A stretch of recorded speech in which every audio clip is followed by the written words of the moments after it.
Archimedes principal आर्किमिडीजचे तत्व when an object is partially or fully when an object is partially or fully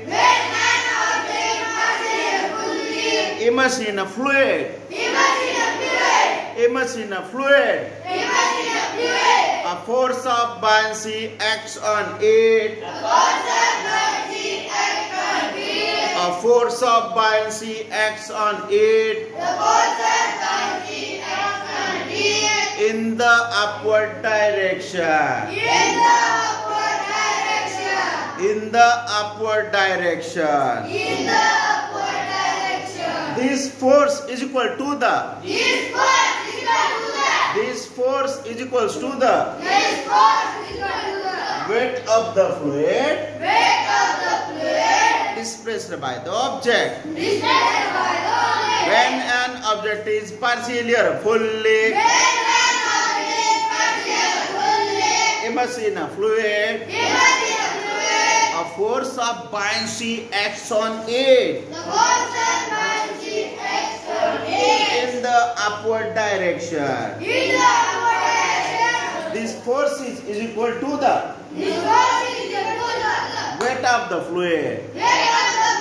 dispersed by the object जेव्हा एखादी वस्तू आपण पाण्यामध्ये बुडवतो अंशतः किंवा पूर्णतः तेव्हा त्या बुडवलेल्या वस्तूवर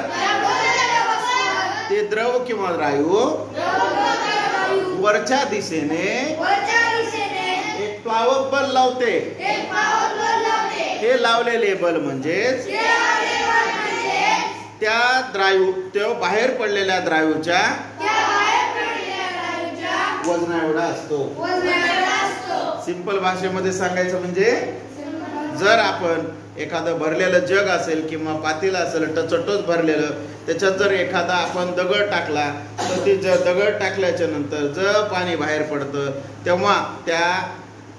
त्याचं वेट आणि त्या वस्तूचं वेट पडलेल्या द्राव्याचं आणि वस्तूचं वेट हे सारखंच असतं हे प्रिन्सिपल कोणी शोधून काढलं आर्किमिडीजचं आणि सापडल्या काय म्हणून पळत सुटला युरेका मला सापडलं तुमच्या आमच्या हे लक्षात येते का म्हणून आपण सायंटिस्ट होत नाही चलो